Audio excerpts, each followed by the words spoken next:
നമസ്കാരം. PSC ചെയർമാന്റെ ശമ്പളം 4 ലക്ഷമായും അംഗങ്ങളുടേത് 3.75 ലക്ഷമായും ഉയർത്തുകയാണ്. ശമ്പളം ഉയർത്തുന്നതിനോടൊപ്പം പെൻഷനും വർദ്ധിപ്പിക്കും. PSC ചെയർമാന്റെയും അംഗങ്ങളുടെയും ശമ്പളം വർദ്ധിപ്പിക്കാൻ ധനവകുപ്പിൽ നീക്കം ആരംഭിച്ചെന്ന് വാർത്തകളുണ്ടായിരുന്നു. നിലവിൽ 2.24 ലക്ഷമാണ് ചെയർമാന്റെ ശമ്പളം. അംഗങ്ങളുടേത് 2.19 ലക്ഷവും.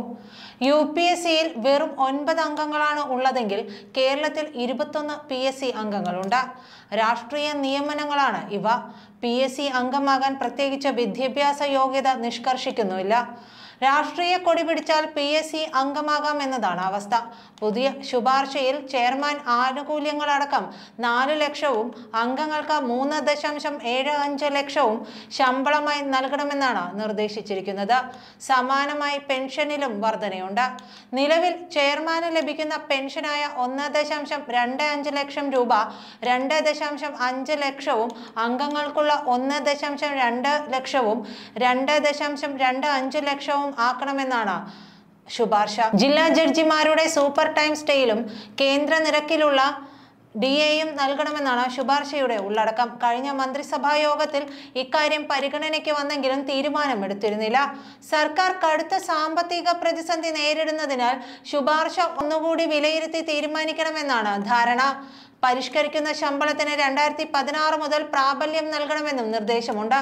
PSC ചെയർമാനും അംഗങ്ങൾക്കും ഏകീകരിച്ച ശമ്പളം നൽകി DA ഒഴിവാക്കണമെന്ന് ധനവകുപ്പ് അഭിപ്രായപ്പെട്ടിരുന്നു. എന്നാൽ കേന്ദ്ര നിരക്കിൽ ജില്ലാ ജഡ്ജിമാർക്ക് ശമ്പളത്തോടൊപ്പം DAയും നൽകുന്നത് പോലെ PSC ചെയർമാനും അംഗങ്ങൾക്കും നൽകാവുന്നതാണെന്ന 2007 സർക്കാർ ഉത്തരവ് ബാധകമാക്കാവുന്നതാണെന്ന മറുവാദവും ഫയലിൽ ചൂണ്ടിക്കാണിച്ചിട്ടുണ്ട്. DA ഉൾപ്പെടെ നൽകിയാൽ പ്രതിവർഷം 4 കോടി രൂപയുടെ അധിക ബാധ്യത വരുമെന്നാണ് കണക്കാക്കുന്നത്.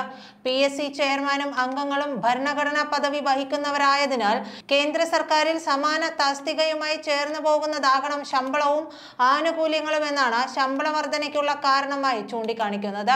എന്നാൽ UPSCയിൽ 9 അംഗങ്ങളുള്ളപ്പോൾ കേരള PSCയിൽ 21 പേരുണ്ട്. PSC അംഗങ്ങൾ രാഷ്ട്രീയാടിസ്ഥാനത്തിലാണ് നിയമിക്കപ്പെടുന്നതും. അറ്റൻഡർ മുതൽ കേരള അഡ്മിനിസ്ട്രേറ്റീവ് സർവീസിലേക്ക് വരെ ഉദ്യോഗസ്ഥരെ തിരഞ്ഞെടുക്കുന്ന PSC അംഗങ്ങളാകാൻ പ്രത്യേകിച്ച് വിദ്യാഭ്യാസ യോഗ്യതയൊന്നും നിഷ്കർഷിക്കുന്നുമില്ല. കടുത്ത സാമ്പത്തിക പ്രതിസന്ധിക്കിടെ ഇവർക്കെല്ലാം ശമ്പളം വർദ്ധിപ്പിക്കുന്നതോടെ വൻ അധിക ബാധ്യതയാണ് സർക്കാരിനുണ്ടാവുക. അടിസ്ഥാന ശമ്പളം 4 ഇരട്ടിയോളം വർദ്ധിപ്പിക്കണമെന്നാണ് PSCയുടെ ആവശ്യം. ഇപ്പോൾ ചെയർമാന്റെ അടിസ്ഥാന ശമ്പളം 76,000 രൂപയും അംഗങ്ങളുടേത് 70,000 രൂപയുമാണ്. അലവൻസുകൾ അടക്കമാണ് ചെയർമാന് 2.26 ലക്ഷവും അംഗങ്ങൾക്ക് 2.23 ലക്ഷവും നൽകുന്നത്. നിലവിൽ ചെയർമാന്റെയും അംഗങ്ങളുടെയും വാർഷിക ശമ്പളം 5.59 കോടിയാണ്.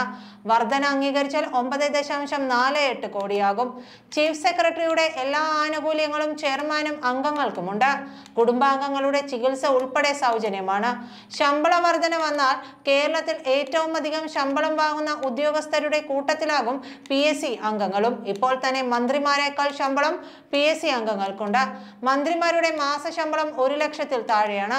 അടിസ്ഥാന ശമ്പളത്തിന്റെ 50% PSC അംഗങ്ങൾക്ക് പെൻഷനായി നൽകുന്നത്. അടിസ്ഥാന ശമ്പളം 70,290 രൂപയാണ്. അതായത് 35,000 രൂപയോളം പെൻഷനായി ലഭിക്കും. മെഡിക്കൽ റീഇംബേഴ്സ്മെന്റ് ആനുകൂല്യം അടക്കം ഉണ്ടായിരിക്കുകയും ചെയ്യും. നന്ദി.